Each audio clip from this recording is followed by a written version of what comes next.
minutes, but as most of you know, this will be on TV. We're airing it on Nesson Monday. And so because of that, give yourself a hand. Go ahead, you're going to be on Nesson. And so what we're going to do now for the next couple of minutes is do a couple of things we need to do for television, okay? And some of that will be taping you guys cheering wildly, okay? Don't laugh. Don't laugh. Get ready to cheer wildly. I want to introduce my man tonight, Gladstone. Everybody say hi to G.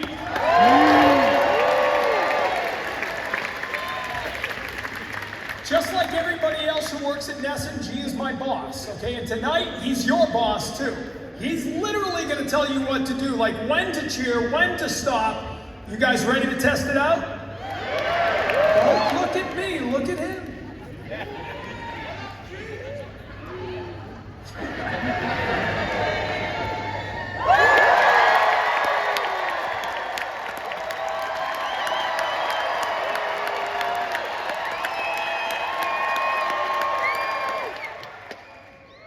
Is that all you got? Try it again, Jay. Try it again.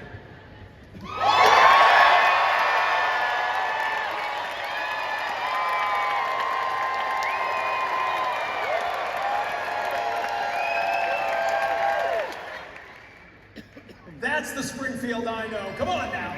All right, here we go. We're going to do a couple of lines, a couple of things that are going to be part of the show, but not part of what you're going to see. So I'm going to do this, and G, at the end of this first one, get them to go crazy right at the end, okay? No? I told you he's my boss. I literally can't get him to do anything. Are we ready to do the open here, Nesson? All right, here we go. Stand by.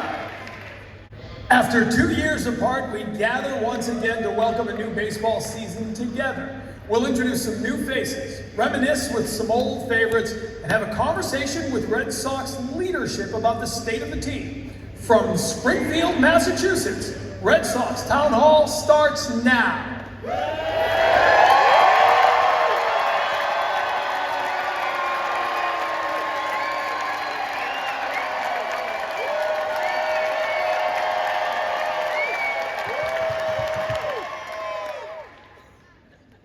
You guys are all right. We're taking you back to Fenway with us for the opener this year. You're going to be in studio with us. Here we go. Here's our next one. Ready?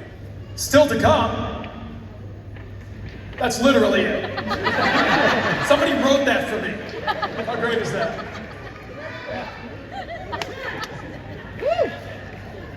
Next up on Red Sox Town Hall.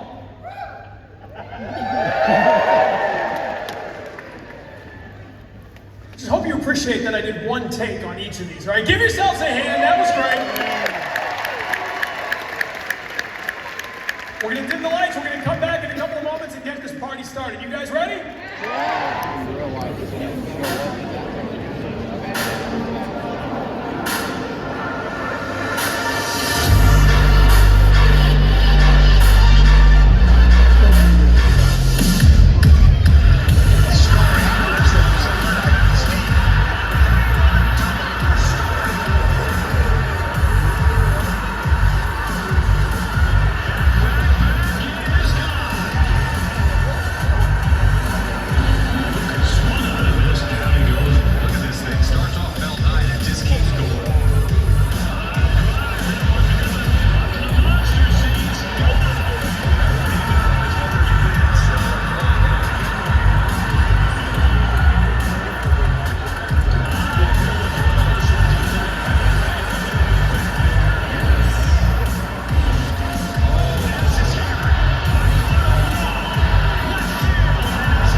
Yeah. Buddy in Springfield, how are we doing tonight?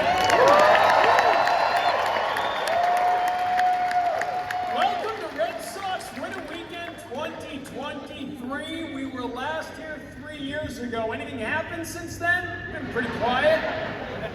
So great to have you all here in person. Give yourselves a hand tonight. We are back in person talking Red Sox baseball right here in Springfield to unofficially kick off the 2023 season. We've got a lot ready for you tonight. You're going to see the players, you're going to see the managers, you're going to get to ask some questions about what's going on with this team and what the expectations are for the 2023 season. But first, please welcome to the stage the president of our host venue, MGM Springfield, bringing us back to normal for the weekend, Chris Kelly, everybody.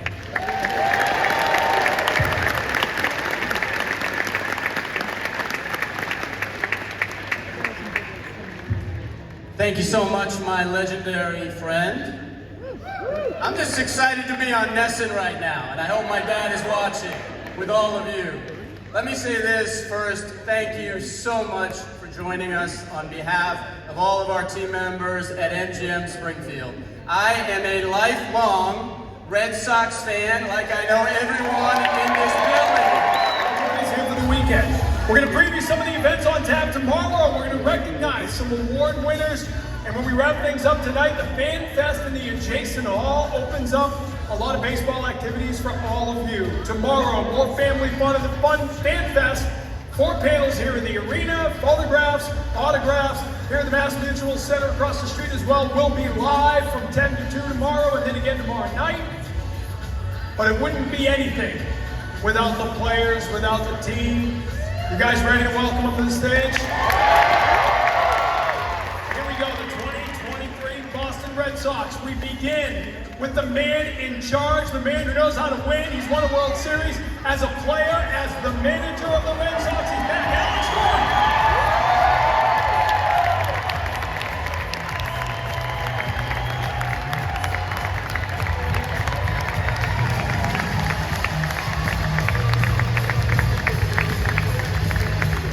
Give a big Boston welcome to first base coach Kyle Hudson. The Major League Field Coordinator, Andy Fox, and the team's game planning coordinator and catching coach. You know him as the captain, Jason Barrett.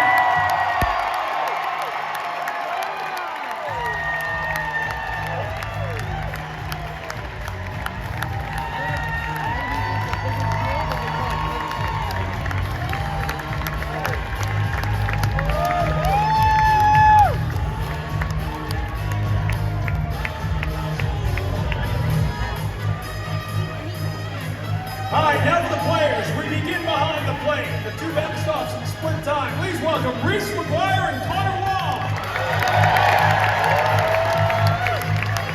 First baseman Tristan Casas.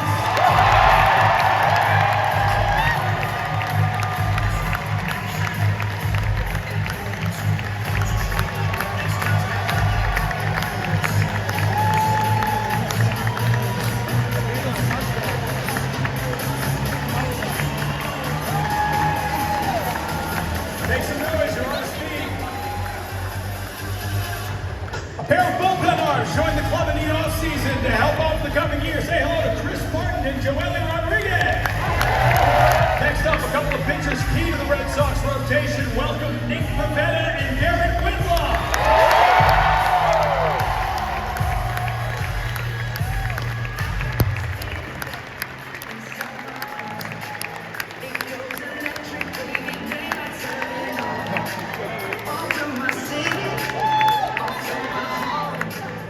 Joining them on the staff, 2 left-handers bouncing back from injuries, ready to go in 2022. Josh Taylor and Chris Sale.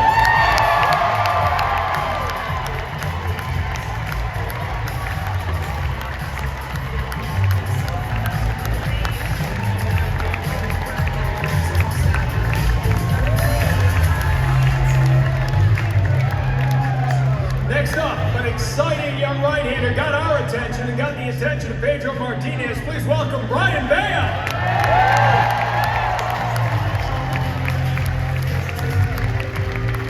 Now, a couple of guys who play hard and have fun off the field. You'll see them all over the diamond, maybe up the middle. Christian Arroyo and Kike Hernandez.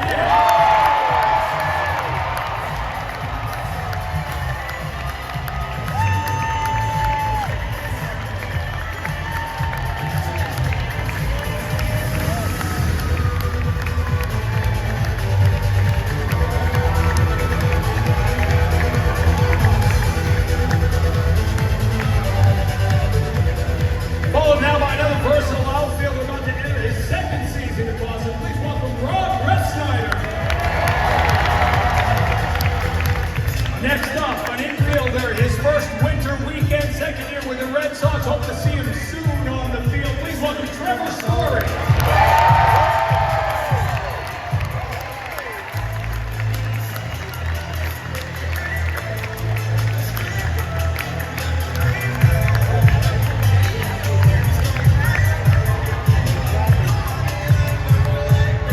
Careful with him. Finally, Emmanuel C. Red Sox uniform this coming season. Emmanuel C. next season. Emmanuel will be here for the next decade.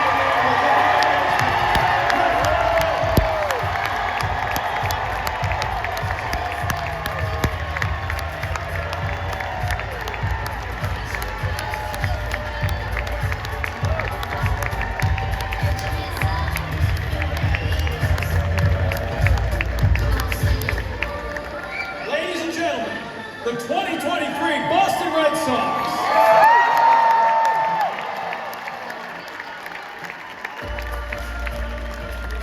Before we turn our focus to 2023 and look back at the 10th anniversary of 2013, I want to spend a few minutes honoring some 2022 award winners. Tonight, next winner, an infielder slash outfielder slash whatever they ask him to do. He's played all over the diamond during his first 3 seasons. Become a fan favorite. In 2022, batted 286 and 300 plate appearances. Our unsung hero, Christian Arroyo.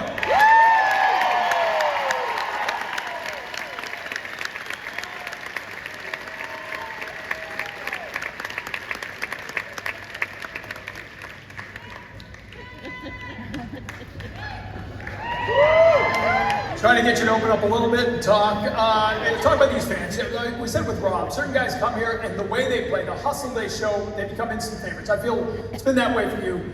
Talk about the crowd, Fenway, these fans, what they mean to you.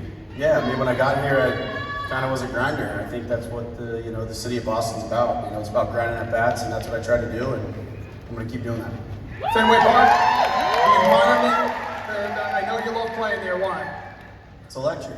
8th inning, I mean, Sweet Caroline. There's really not much else. It's just one of those things. It's always felt like home the day I got here, and we appreciate all you guys. So. 4 weeks from now, we'll be in Fort Myers. You ready? I'm ready. There it is, Christian Arroyo, everybody. Ford, a stellar middle infielder who made the switch from shortstop to second base, didn't miss a beat. We know he'll miss the start of the coming season, but we're so happy he made the trip here this weekend. The Defensive Player of the Year, Trevor Story.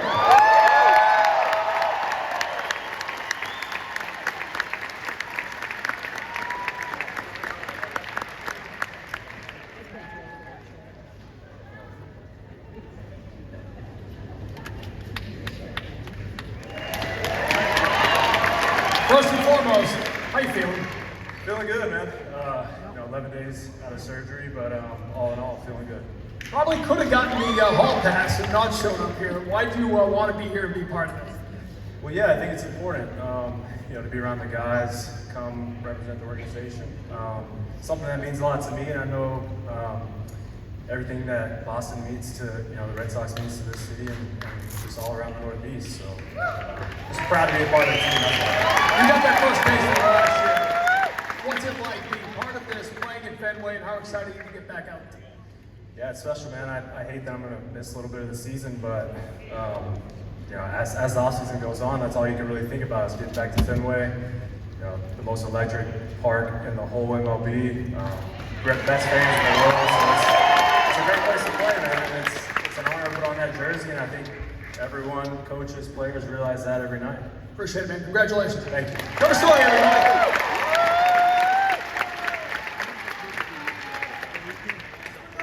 The Boston Baseball Writers 2022 Red Sox MVP.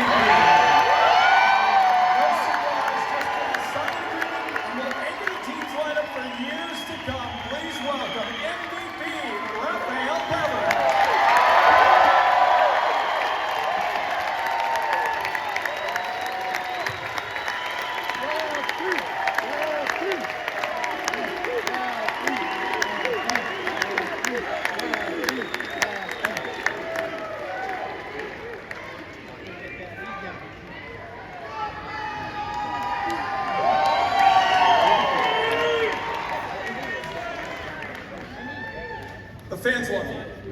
that mean to you?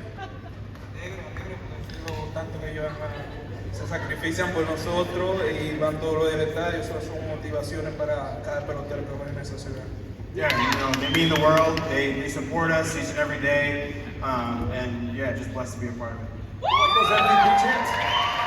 No quiero un MVP, pero hay que seguir luchando para tratar de ganar un MVP en la liga y sabemos que eso es algo importante para cada pelotero y le agradezco a cada fanático que siempre ha estado apoyándome al estar de trabajo, que siempre están sacando lo mejor de mí y me siento contento por siempre estar aquí en esta ciudad.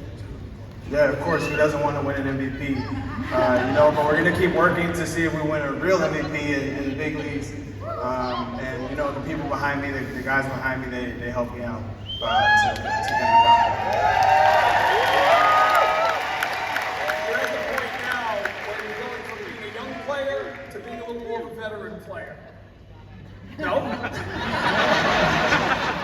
No, para mi compañero yo siempre trato de ser un compañero más, tratar de dar lo mejor de mí, disfrutar, que siempre lo que hago, tratar de dar mi alegría, que demostrarle a ellos para salir a disfrutar el juego, que es lo que uno sabe hacer, jugar a la pelota. Yeah, I just want to be the same teammate, the same guy that shows up to the field and has fun and has that example of just enjoying the game, and hopefully that shines through. How good can this team be in 2023? Bien, vamos a estar bien porque tenemos bastantes jugadores jóvenes y veteranos y estamos confiados por el equipo que tenemos, sabemos el talento que tenemos y vamos a tirar para adelante, que tenemos con qué competir y vamos para encima. Yeah, we have a great team, you know, a team worthy of competing, and I think we're going to be just fine this year. Congratulations, MVP. Ladies and gentlemen, let's hear it one more time for the award winners and for Jen and Ian. Thank you so much.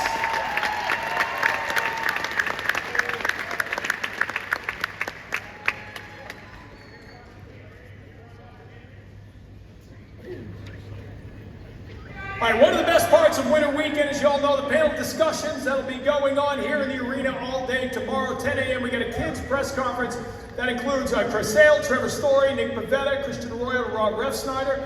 At 11:30, a reunion of the 2013 championship team, 10 years, hard to believe it. We'll talk about that in a couple of moments. At 1 o'clock, we'll talk about the global game of baseball. Big Papi, Pedro Martinez, Alex Cora, Kike Hernandez, and Rafael Devers will talk about how the global game has grown. And finally at 2:30, the annual game show. This year it's Red Sox Survivor, a spin off of the popular TV show. It'll feature 2 teams of 6, Dave Bush and 5 pitchers against Peter Vazzi and 5 hitters as they battle and show their wit, skill, and speed or lack thereof. Why wait till tomorrow? We'll give you a little preview right now. Tanner Howard, Garrett Whitlock, come on up. Connor Wong, Reese McGuire. We got 2 pitchers, 2 catchers. Let's get you up here. So I'm told you're going to put together a life-size puzzle. Do you know anything? Have you been given any heads up about this at all? No, that's terrific. And here it is. Do we have a picture of the completed puzzle so they have an idea what they're looking at? That's what it looks like. All right, that's literally, okay. So there, I was waiting for it. It's that. Can you not see? You guys are all working together. Tomorrow it'll be teams against one another. They're not done. There's more coming out. Hey guys, it's only a 90-minute show. Are we done yet? Is that all of them? I think that's all of them. All right, the 4 of you working together. On your marks, get set, go. Yeah, you're all working together. Go for it. And you got to build it upright. We're gonna let them suffer.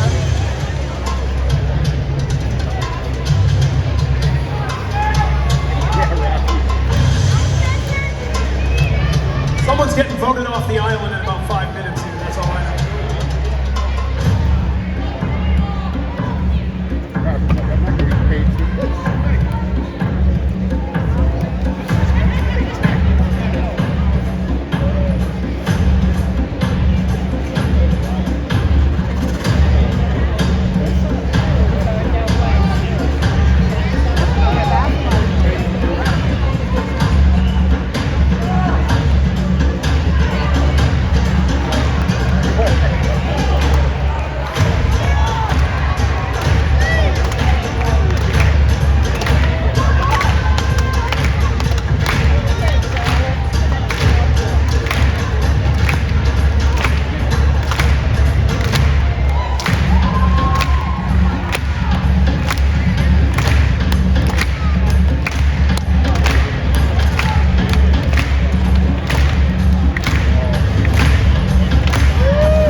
I mentioned earlier, another one of the panels going on here tomorrow is a reunion with several members of the 2013 World Series champion Red Sox. 2023 will mark the 10-year anniversary of an unforgettable season. A baseball season that began with tragedy and ended in triumph. Johnny Gomes, Craig Breslow, and David Ortiz, all part of that team, will be here this weekend. But to give us a taste of what's to come, welcome to the stage 2 stars from that team, Jared Saltalamacchia and Rick Williams.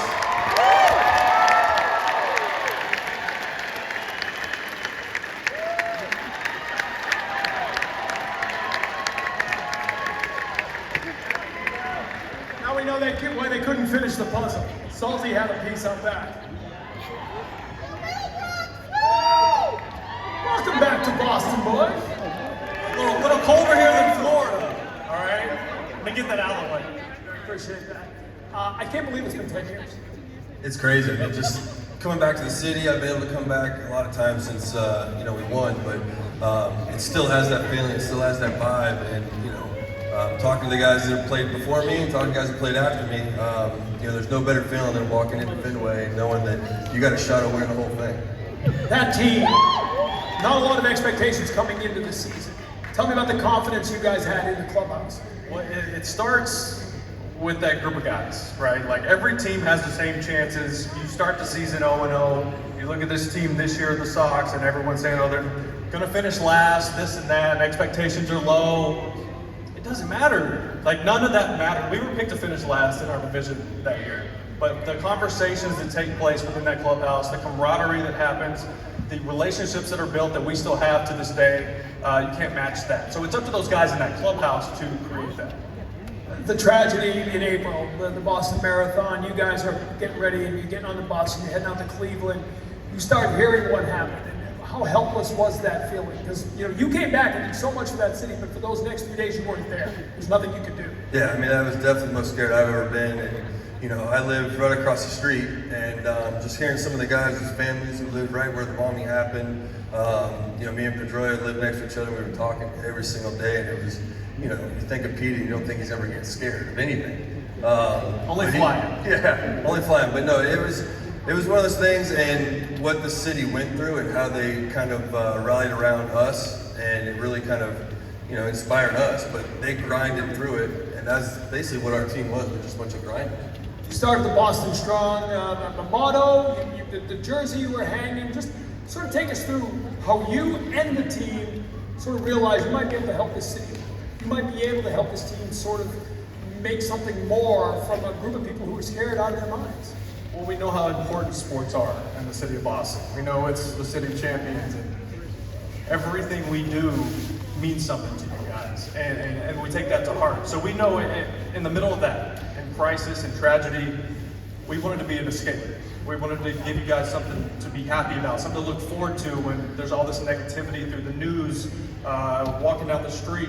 I mean, remember the city was shut down and there's just SWAT vans going through the city, and it was eerie.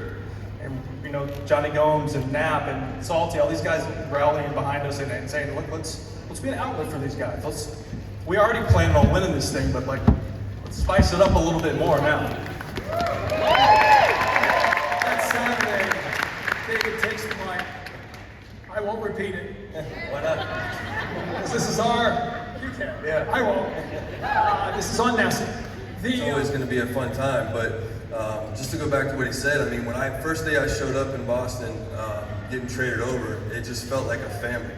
Inside the clubhouse, outside the clubhouse, the way that the fans were able to welcome me and my family, through this tragedy, couldn't help but just be there for each other. Something that stood out to me from that day was when we were out there for the anthem and the first pitches and all that, and some of the families involved, victims' families that were there for the pregame ceremony, and looking around and seeing the fans in tears, and having people tell us, thank you. Like, we're just ball players, and that meant the world to us to know we played such a big part in the healing of all that. Fast forward here to the playoffs. It's a great story one way or another, but it's an amazing story great because you win the World Series, but it all begins in a lot of ways with Big Papi Grand Slam. But people forget. Who had the game-winning hit? Oh gosh, so long ago. Let's give David his moment. I don't think David's got it.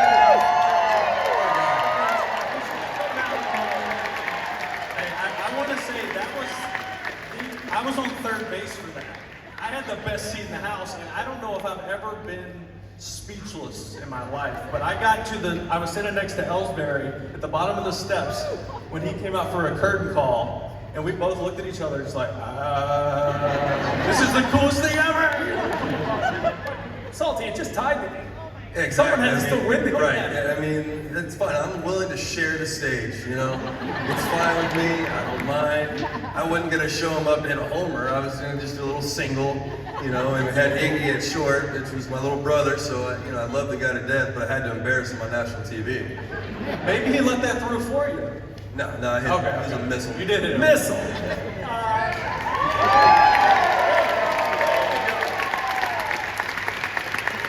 Thanks to Prince Fielder. Appreciate it.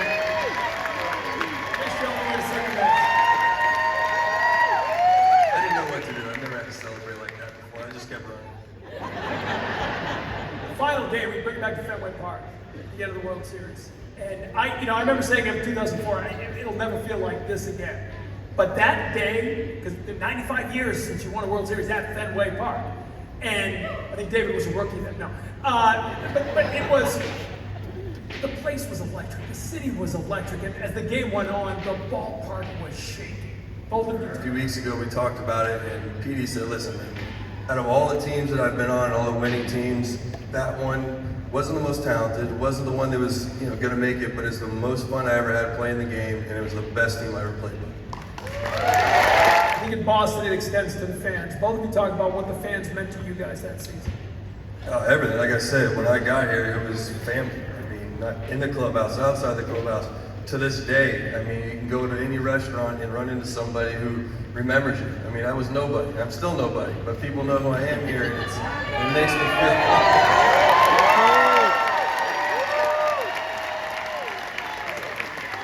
Truly from the bottom of my heart, I love every single fan in this, Sox Nation. Thank you so much. I was blessed to be able to play in front of you.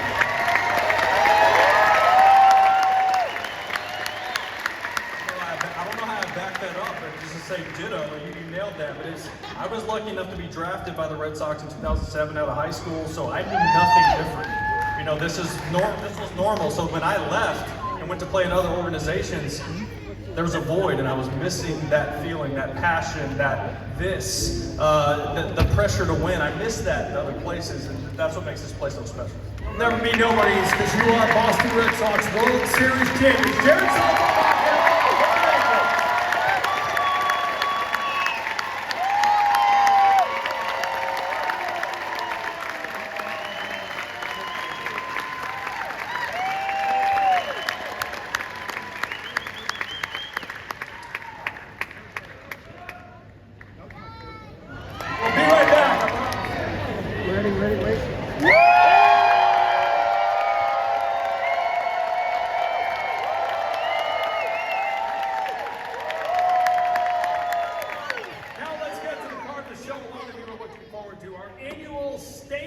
Red Sox Town Hall. It's the 7th time we have done this, but we haven't done it in 3 years for a number of reasons, mostly because of COVID. But now we're back in person and ready to go. And this event this weekend, all about the fans. Joining us tonight, a man who just might be the biggest Red Sox fan everywhere, the tribal chief of baseball. You know him from his podcast, Like a Pro on Nesson 360. Say hello to Jared Carabas, along with Red Sox principal owner John Henry, president and CEO Sam Kennedy, chief baseball officer Chaim Bloom, and manager Alex Miller.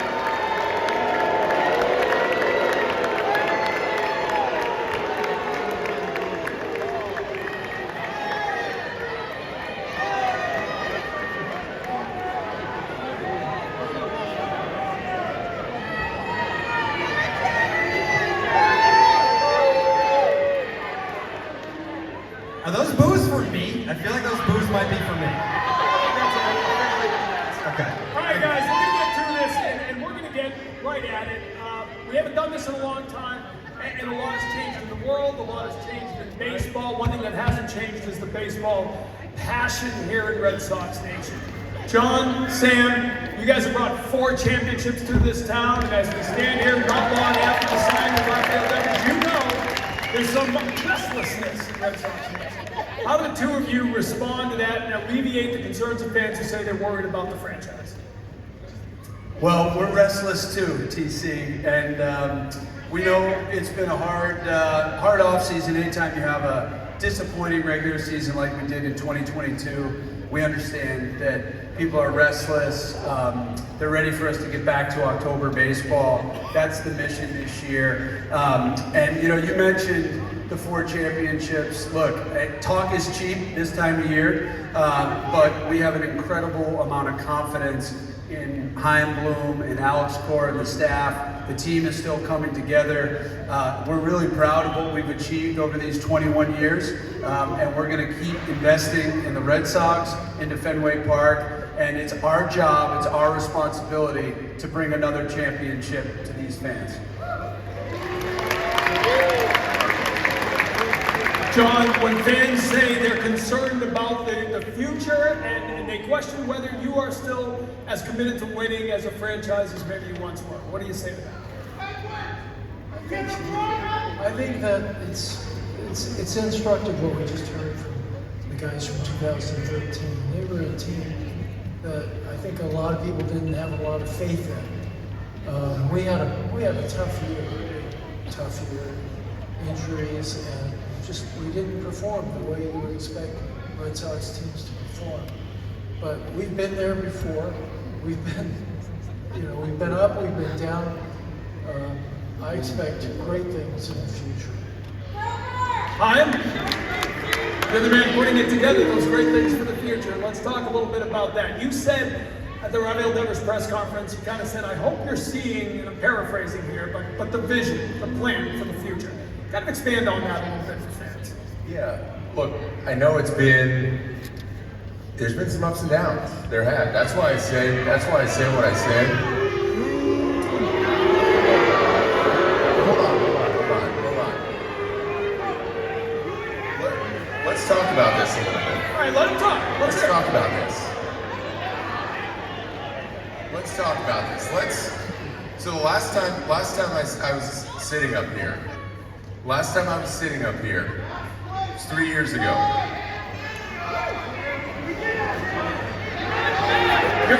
We will have fan questions coming up, I promise. Get there. Last time I was sitting up here was 3 years ago. So where was the organization 3 years ago? Organization was coming off an 84-win season. That team had shown in 2019, had good players, but the team wasn't good enough. There wasn't a whole heck of a lot coming. You guys know that. You follow this organization. You know there wasn't a whole lot coming. So we had 2 choices, right? We could keep going, we could drive right off that cliff. You guys have seen big market teams do it before and end up rebuilding for half a decade. That's not acceptable. That's not acceptable to you guys. That can't happen in Boston.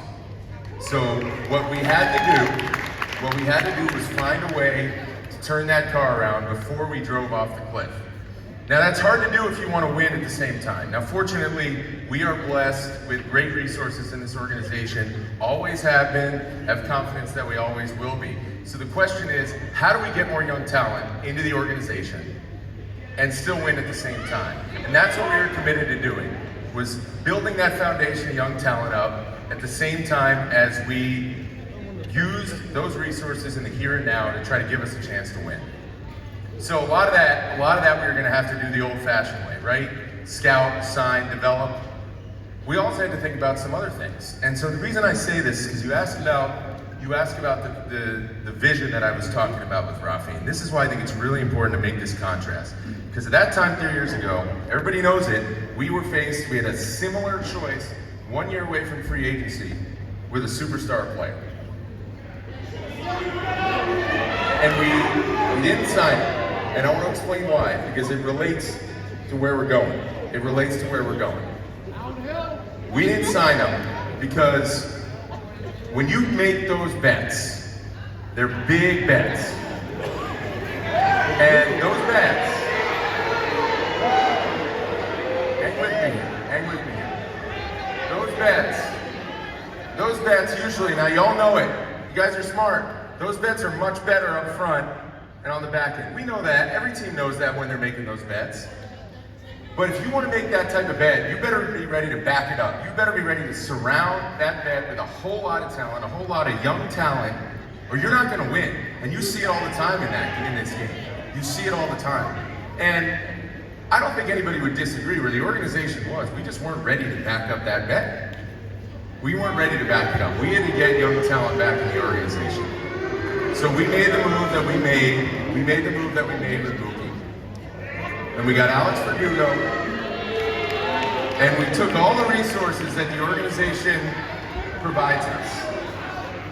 And we added, after we had 2020, we added Kike Hernandez. We added Hunter Renfroe. We added Adam Montiel. We added Garrett Richards. We did all those things. We built that team the right way, and with this guy's leadership, we almost got to the World Series. We kept doing that in 22, adding young talent to the organization. 22 didn't work out as well. We know that. I'll own that. And so now here we are, similar crossroads with another superstar young player a year away from free agency. We did something different this time. This time we made the bet. Why? We were going to have Rafi for 2023 anyway. But we bought 2024 and beyond. Why? Because we're going to be ready to back up that bet. We're going to be ready now with the talent that we have coming. Some of those guys up here on the stage, some of those guys that are not here yet, to surround them the right way so that we can get back to winning the right way so we never have to go through what we just went through again. Now I know not all those guys are here yet, but they're coming.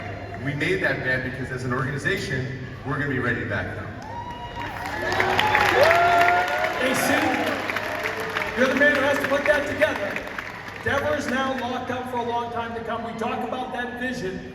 Tell us how that vision translates to the field this year. I think having Rafi now, he's a cornerstone of the organization, right?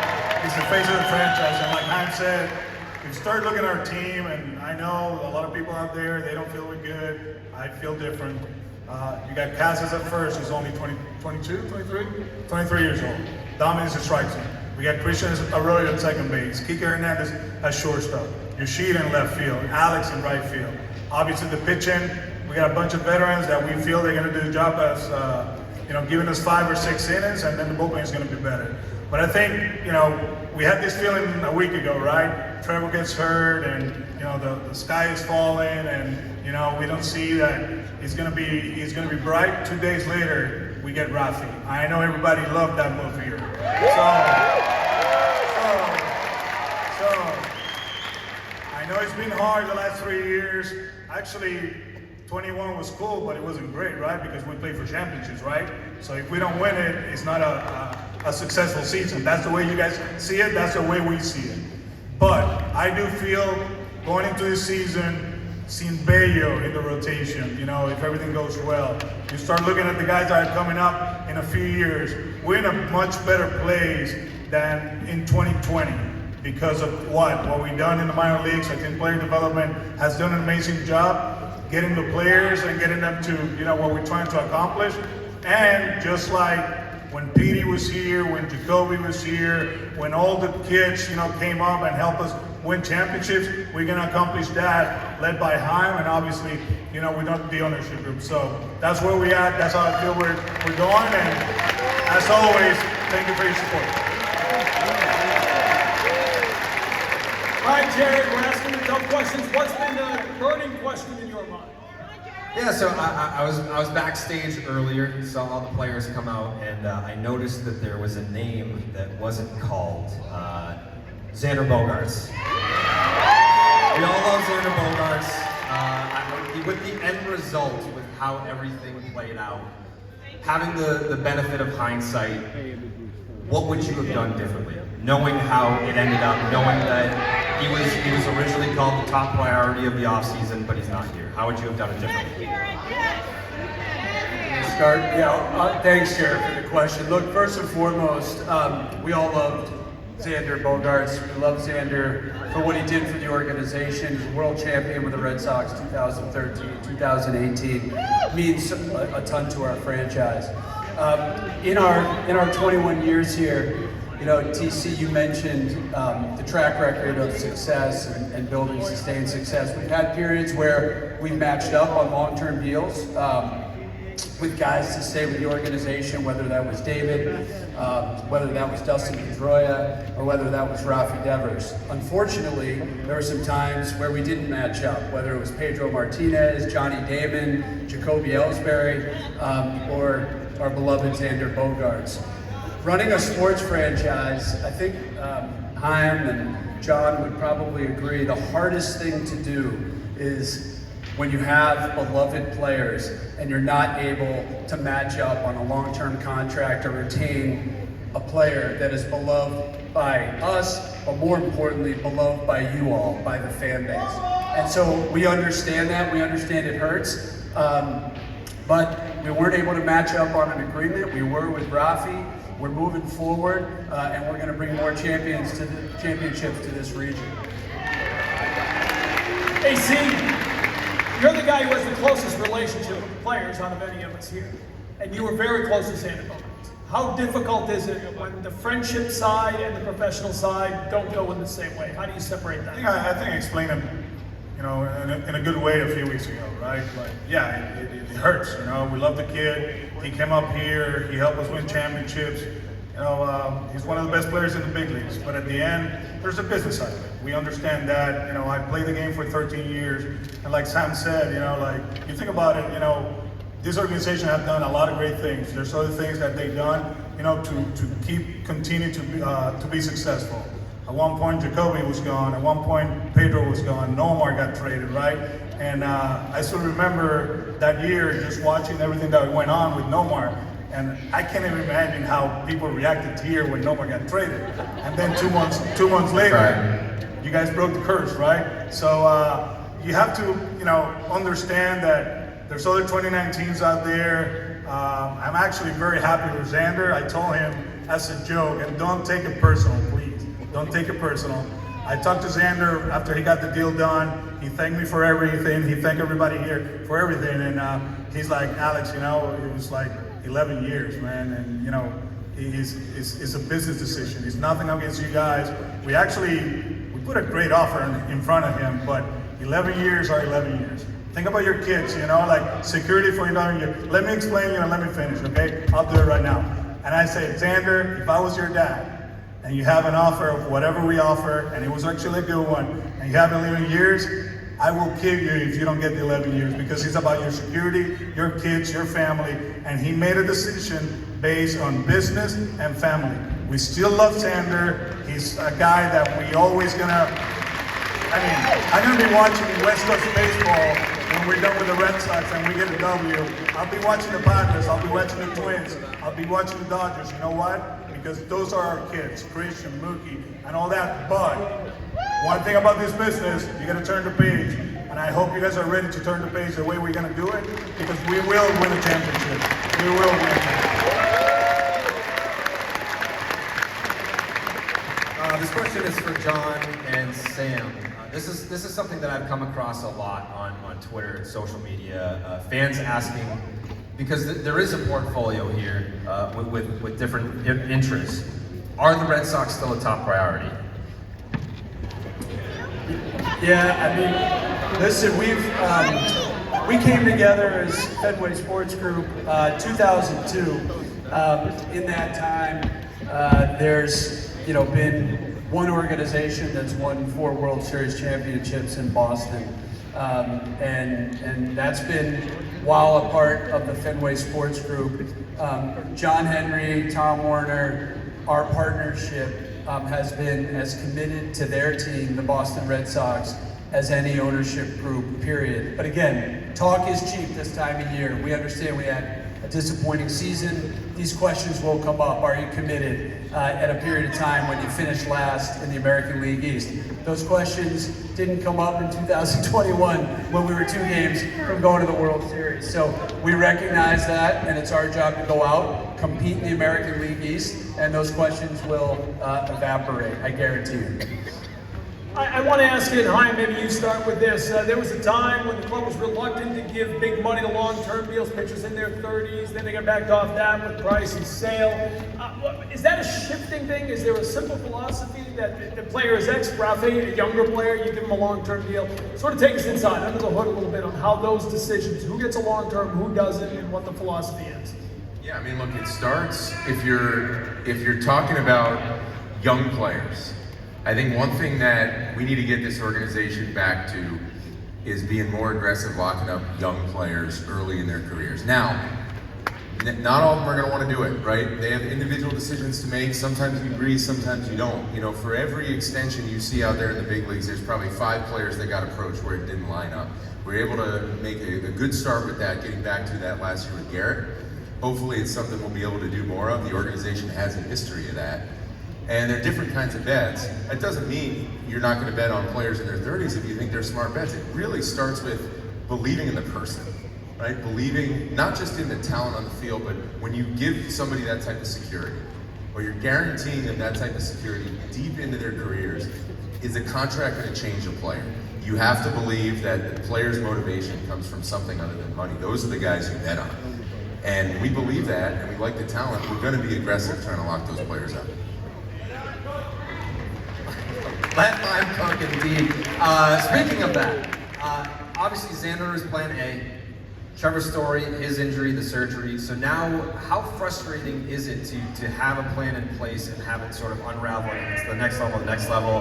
Where are we at in terms of a shortstop and the whole plan for that? Yeah, and by the way, I appreciate everybody bearing with me when I launched into story time on the first question, but you know, I think it's important. Like, I don't want to give a canned answer. I actually want to get into, you know, how we got here and where we're going. Yeah, of course it's frustrating. Injuries are part of the game though. You're not, you know, last year we had more than our share for sure, but you can't go into a season thinking, you know, everything's going to go perfectly.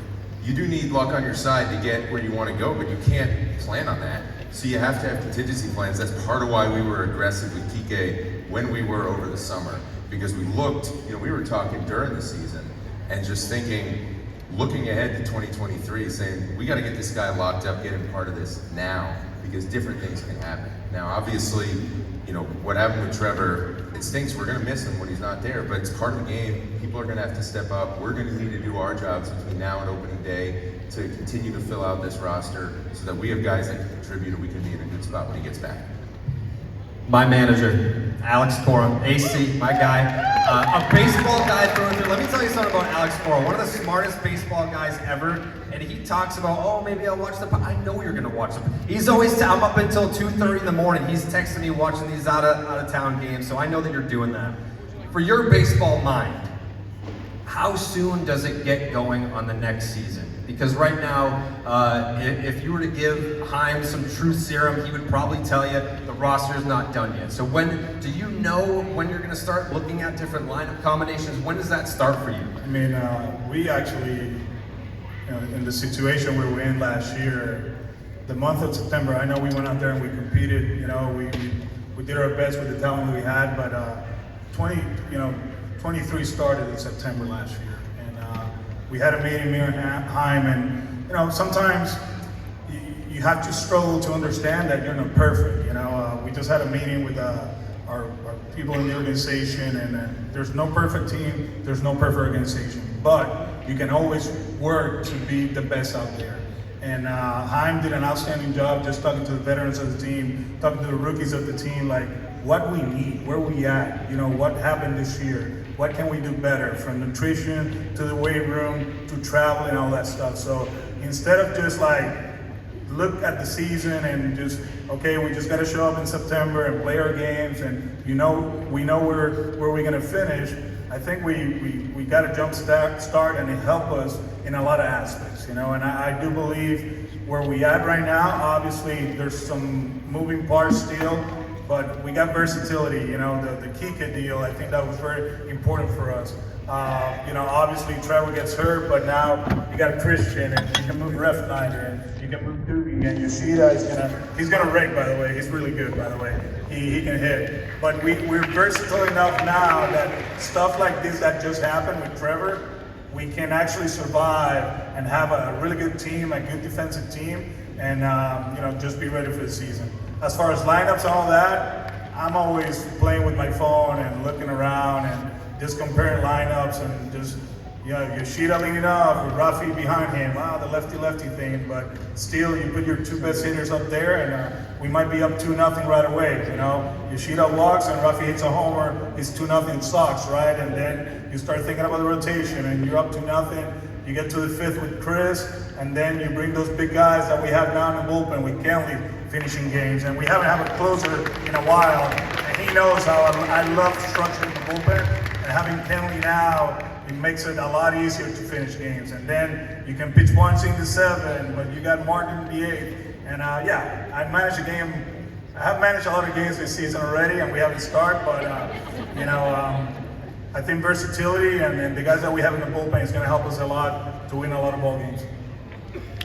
Some of those plans for 2023 and beyond are resting on young players. AC, as a manager, does that get you excited that you're going to be working with young players? Nervous? What's it like to manage a younger team as you start to bring these players up? I mean, I managed Rafi when he was, 23, whatever, and he helped us win a World Series. It's exciting, seeing Bayo last year from his first start against Tampa, and I think he gave up 5 runs right away in the first inning or second inning. For the last pitch he made in Toronto with the bases loaded, and he got a ground ball to go to the Dominican and talk to him, and then see him on Instagram working with Pedro Martinez. That's who we have now. That's the types of players that we are growing, and I'm very excited about that. Rafi's still a kid. Casas is still a kid. Who else is still a kid? Whitlock, right? Whitlock's still a kid. So it's always cool to manage these guys, and hopefully this is the group that is going to give us a World Series ring, and then we can celebrate in November. All right, we're going to get to the fans here in a moment, let you guys ask some questions. Before we take a break, I got one for you, John and Sam. We know that when you talk about the great resources that Chaim mentioned, that comes from the fans. Ticket prices are high, amongst the highest in baseball, if not the. Payroll right now falling a little bit. Would you like to address those concerns to fans who say, why aren't you at the top if the prices are at the top? Yeah.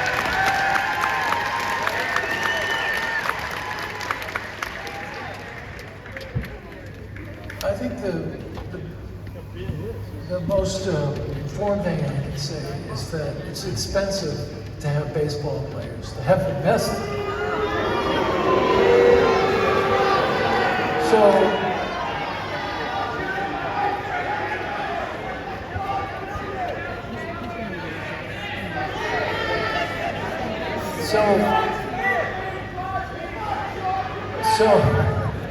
So what has enabled us over the years to be able to spend with the Yankees and the Dodgers is your support.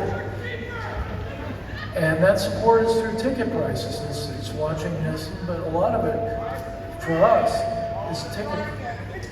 Yeah, it's really important that we provide accessibility to Fenway. I mean, we cannot grow that next generation of fans without people being able to get there. And we do have high ticket prices at the high end, mostly corporations and businesses that buy, whether it's luxury boxes or lower box seats. But we also have $9 tickets for every single game. For every student anywhere in New England can come to Fenway Park for $9. And that's really important.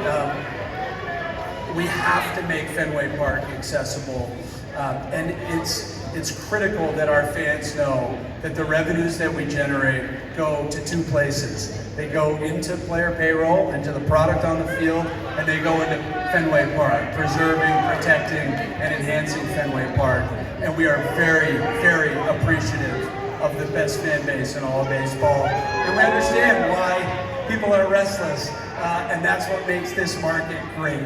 It's because people care here more than they care anywhere else in baseball. So we really appreciate your support. All right, clearly you have some questions. We're going to let you guys step up and ask those questions. We're going to take a break. The fans, take the mic when we come back. In 2023, Red Sox Town Hall Winter Weekend continues after this.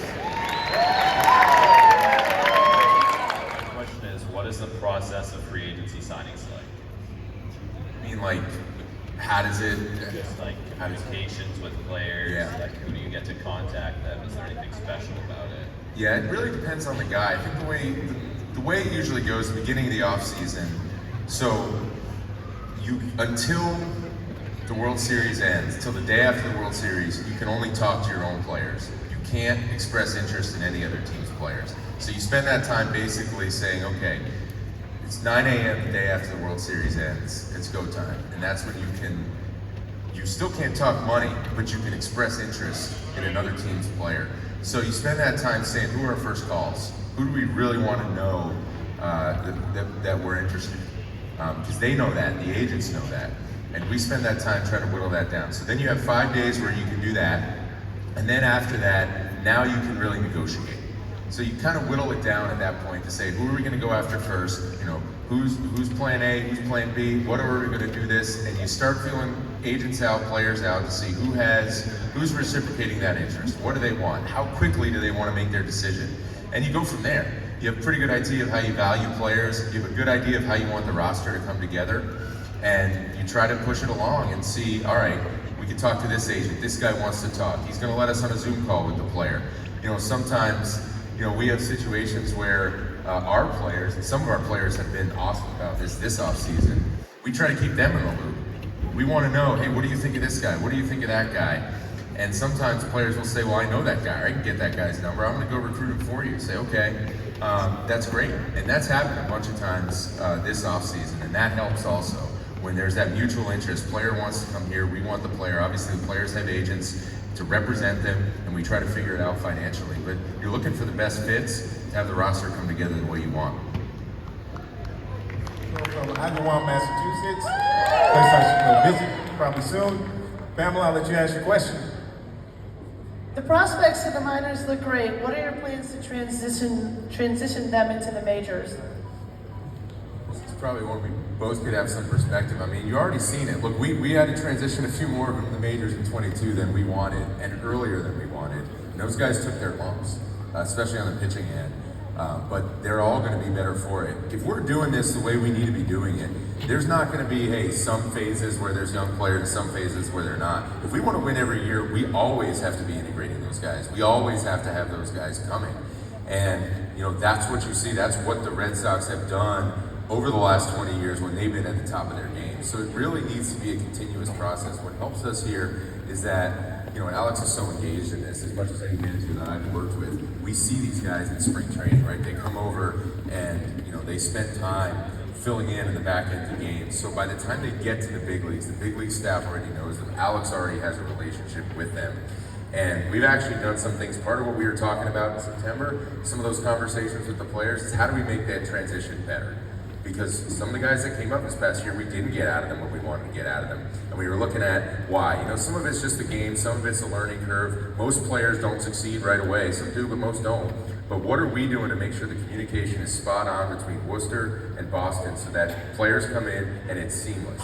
We can't prepare them for this. We can't really prepare them for the environment, but we can prepare them on the baseball side to make sure the game plan is the game plan. They know exactly what they're good at. They know exactly what's expected of them up here. We spent a lot of time talking about that in September. Yeah, one of the things that we're trying to accomplish, and sometimes, you know, you look back at what we have done the last few years. For example, Jaren. You know, Jaren is a good hitter. You know, his speed is going to play at the big league level. But, you know, like, I thought about it halfway through the season last year. Was I being fair with Jaren leading him off, right?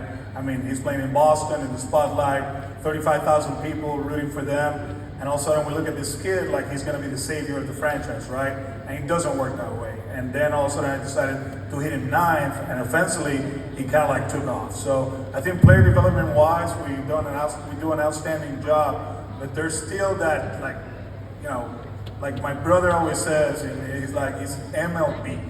You know, this is the best of the best. And I know, we know our kids, we talk about Marcelo and York and Duran and Bobby and all that, but when they get here, for me personally, I have to do a better job, kind of like to find that way of just, yeah, they're gonna contribute, but at a slower pace, you know? I cannot let Jaren Duran kind of like be the savior of the Red Sox because he's a really good player. I gotta ease him into the lineup, and hopefully then he does his thing, and then he can be like Jacoby in 07, right? Jacoby got called up in August for 15 days, he hit ninth, and then all of a sudden in the World Series, he was leading off. So I think player development, the front office, they're doing an outstanding job recognizing talent, teaching the kids to play the Red Sox way, but us at the big league level, for me personally, I have to be a little bit better trying to ease these guys in the big leagues, and for them to be successful. Great question. All right, you caught me by surprise here. We got Scott from Bellingham. You got a question for Hein Bloom. I'll let you ask your question, Scott. Thank you so much. How do the new rules on pickoff attempts in the shift affect player evaluations? We've done some work on this. There are things you can kind of look at to say, all right, which guys are going to be helped by, the new defensive positioning rules, which guys are going to be hurt, and also on the defensive side, who becomes more valuable by how much. Those matter, right? Every little inch matters. I do think, two things here. One, the fundamentals of the game are still going to be the fundamentals of the game. We have to be on top of our game and just making sure we prepare players the right way, and that when they come up, they're ready to execute. And a lot of the simple things about playing this game at the big league level are not going to change. The other thing, I said this in a couple ways, and I think we have the perfect coaching staff to do this. It's a mindset thing. I've heard over and over again about these new rules and seeing a lot of players get interviewed about them, seeing different staff get interviewed about them, and it's always about, well, what are these rules going to do to you? That's not how we should be thinking about this, right? The landscape changes. We have to think about this in terms of how are we going to win with these rules, and that's a fun challenge, because every time there's change, every time there's disruption, there's also opportunity. And we have incredible baseball minds on our staff, and it's going to be an amazing challenge to see these guys get after it in spring training, looking at different things, so that we're ready to take advantage of something that these new rules create that maybe the team we're playing hasn't thought of. One thing we expect is that these games are going to be shorter, right? With the rule changes, it'll be a little shorter than a Jared podcast now with this new season. Sam, I know you guys have been a big part of this. How excited are you that now this game might be a 3-hour or less endeavor? Yeah, I think baseball is going to get back to sort of the best version of itself with more action, more balls in play, more offense. The games, the downtime in the middle of the game that drives us crazy when you're sitting there on your couch watching or at the ballpark. The games will move along more quickly. We've seen it at the minor leagues. It's worked really well. Kudos to the players who came together with the owners and came up with these new rule changes. I think it's going to be a big difference, very exciting for the fans, and it'll get baseball back to where it needs to be. AC, you're going to have to manage with these new rules, and really it's the pace. We can talk about the length of game all we want, but it's going to be a much quicker game with the pitch clock, isn't it? Yeah, it's going to be a little bit different. I can tell you one thing I've been thinking, right field play is going to be important. No shifting, man at first, that ground ball in the hole, those guys are going to try to go from first to third, so I think that's one of the most exciting plays, right? That guy is going third, you throw a laser to third and then throw him out. So defense is going to be very important, especially in right field. So, we've been talking to our right fielder. We got to play faster, we got to be better, and I know he's up to the challenge. Youngest interviewer so far. Yeah, so far. Thanks a lot, TC. Here with my guy, Lucas Bicknell, 11 years old, right? Been a Red Sox fan for 11 years? Yeah. It's a long time, his entire life. How about that? And you got a question for the manager, Alex Core, right? All right, you ready? It's your moment. All right. How does it feel? Oh, that sounds weird. Is that It's crazy, right? I mean, wow. This thing actually picks up voices. Go ahead and talk it. How does it feel to manage one of your former MLB teams? Do you think it impacts anything at all? Say it again, sorry? One of your former MLB teams, so one of the teams that he played for or that he managed against? Houston, what's it like to manage against Houston? That's what he's asking. Oof. It was great in 18, right?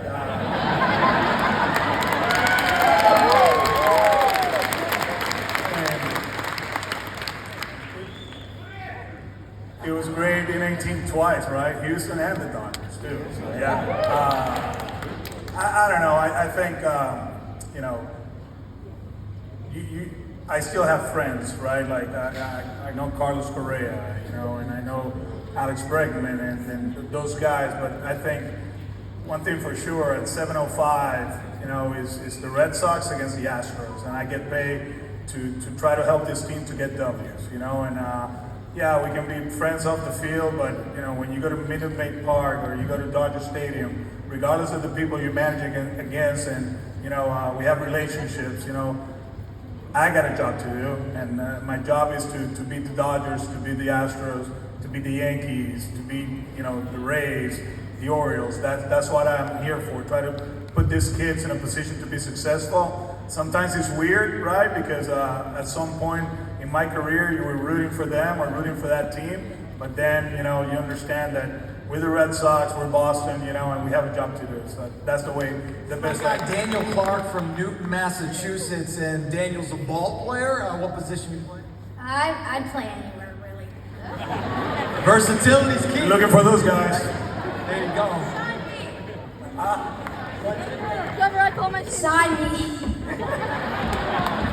You got a question for the manager? Is that legal? Yeah, so where do you think this year's team will end up in the division? Where will the team end up in the division? Wow.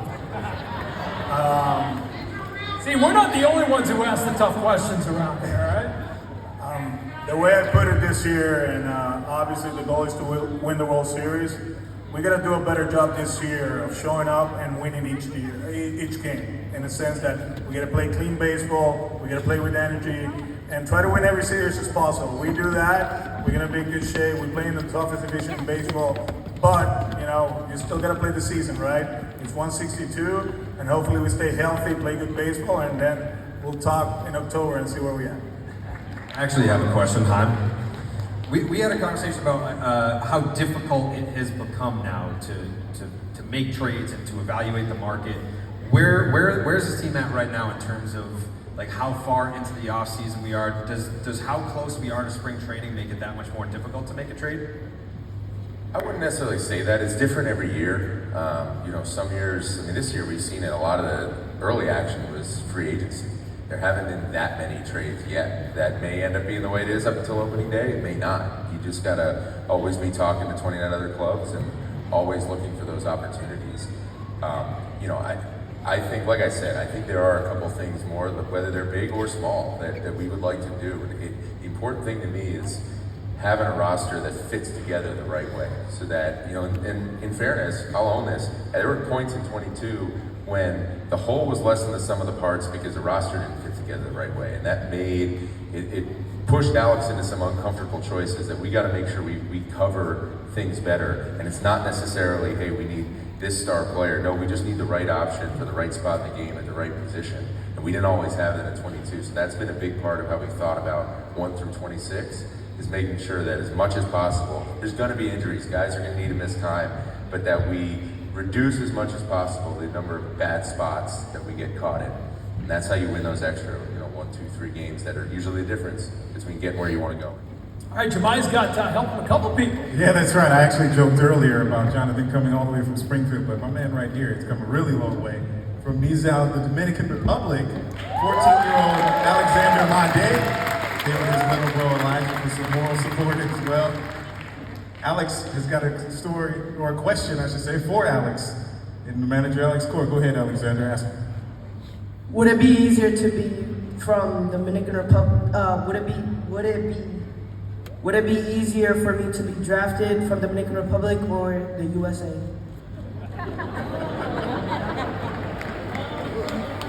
And he's the draft expert. It's very hard regardless. You know, I think in my situation, you know, I got drafted in '93 out of high school, then got drafted 3 years later out of college. You know, and I had the opportunity to go to college, and you know, became a big leaguer. The talent in the Dominican Republic or international countries is amazing too. I mean, think about us. You know, our third baseman you know, Rafi gets signed, and now he's making a lot of money. But the path, it wasn't easy, but the talent was always there. I was in Dominican a month ago and just listening to stories and watching some kids. I was like, wow, this is really cool, you know. I wish, you know, I was that good, you know, when I was that young. So the path is always difficult, but at the end of the day, you know, if you have a dream, right, you want to become a big leaguer. I can tell that. Just work hard, keep rooting for the Red Sox, okay? And then we'll see where you're at in 10 years probably, and hopefully you can play for us. Just let me get the first interview with you when you're up here for Winter Weekend. Let's get one more question here. Do you mind? Thank you, TC. Last but certainly not least, this one is from Samantha from Needham, Massachusetts, and she's got a question for John or Sam. As a college freshman studying sports management, is there any advice you can give to help someone do the business? Well, I love that you're considering the sports business. It is an amazing career, and you should pursue an internship with the Boston Red Sox. Send me an email. You can figure out my email address, and let's talk. By the way, Sam, I'll follow up real quick there. You have a growing number of women in your front office. How proud are you of the diversity and the fact that so many women now are getting involved? Yeah, we're incredibly proud of the way the organization has grown in so many ways. And, you know, I have to give a shout out to Raquel Ferreira, who is the backbone of the Red Sox organization. She's a 4-time World Series champion. She, along with Chaim and VOH and the team, runs the baseball ops show. AC knows that. And there's so many women in our organization on the business side and the baseball side that run the community outreach, and we're really proud of that. And it's important that we keep growing the organization. You know, you can hire one more right now, just saying. We're going to take a break. Come back and wrap things up, get some final thoughts here as we wrap up this 2023 Red Sox Town Hall from Winter Weekend. Here's 23 Red Sox Town Hall from Winter Weekend. I want to get some final thoughts. Jared, not used to that, so I want to bring you back in. What are you most looking forward to? You're a baseball rat. You love the game. You watch it 24, married to the game, as you like to say. What are you looking forward to for the Red Sox in 2023? First and foremost, I want to give everyone here a shout out. It is January. It was snowing on the way over here. You guys are all here. You're excited for baseball. Shout out to you guys. Baseball is dead. I'm most excited. I mean, this guy right here leading this team. If Alex Cora is the manager of the Boston Red Sox for the rest of my life, then this team is in good hands. You can tell me whatever the roster is. Does not matter what the roster is. This should be my agent. This guy right here, as long as my manager is sitting to my right leading this team, we're in good hands. I'm excited for 2023. You want to just go over and start negotiating a new deal for AC now? I mean, I'd love to. Make some news. Guys, I want to run through everybody. John, I'd like to begin with you. You've heard it. We've heard it tonight. It's an old-fashioned New England town hall right here, right? They're letting you know what you think. What do you say to fans going into the season about the future of this franchise? Why they should still believe that this team will get where it wants to be? Well, I think that it's... Speak up. I think it's important to say that over the years, you know, we've given everything we can give to this franchise from us. We live and die every game. We're there every night. And you can't hear me?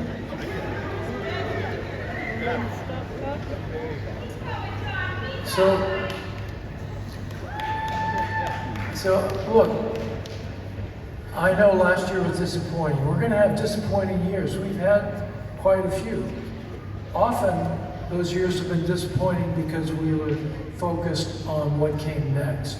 I remember when, you know, tonight was mentioned when Nomar was traded.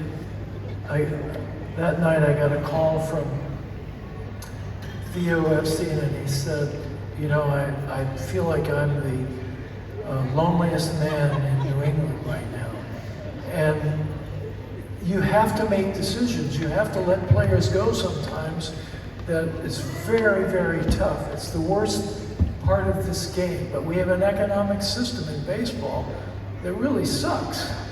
And you know, you end up in a blind auction with free agents who are reaching an age in which, if you offer them a dozen years, it's probably not the best thing for you. So I just want to let you know that we think about everything that happens here. We're fully invested, not just monetarily.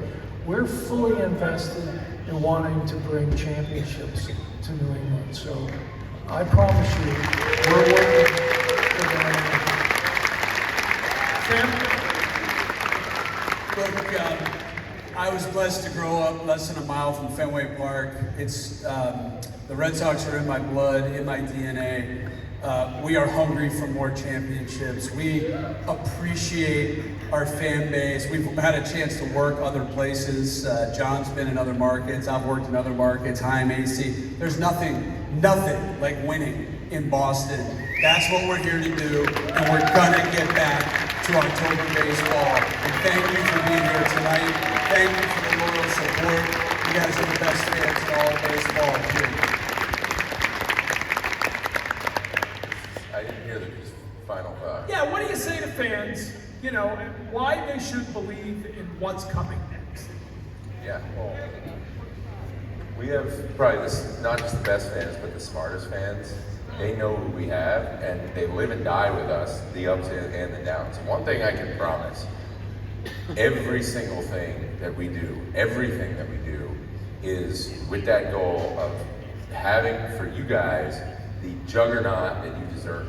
You deserve that.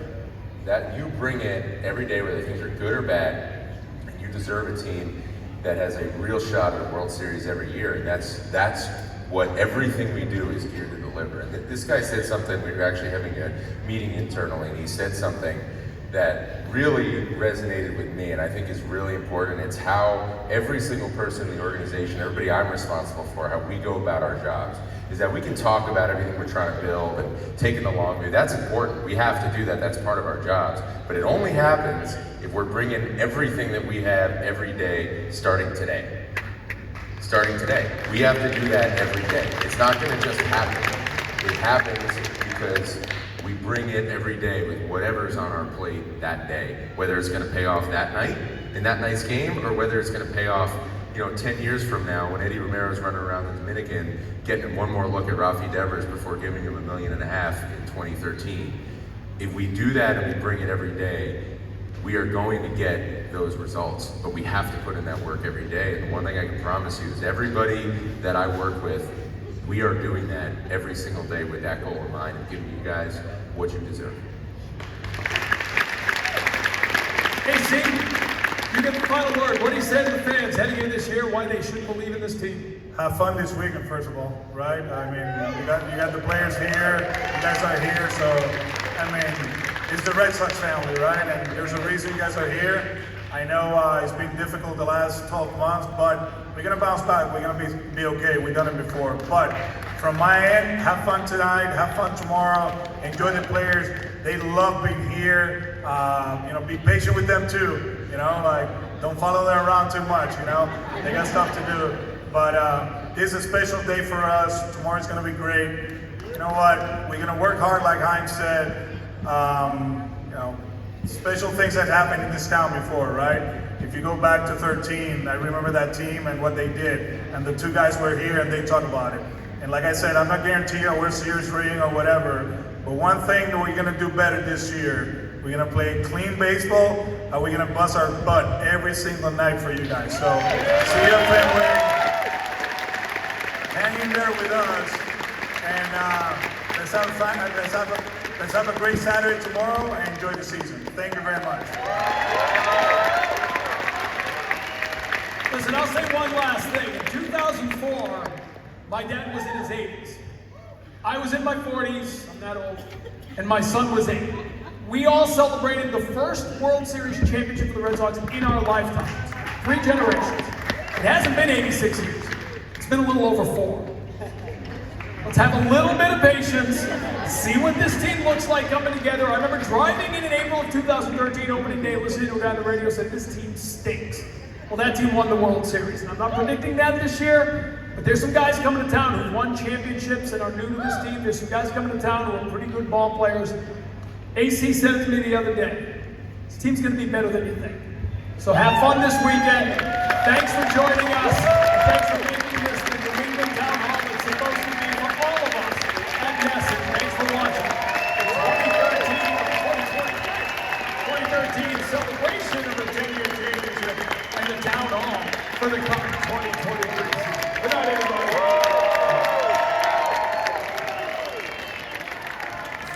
Don't forget to subscribe to the Advertising Network for great more content like this one.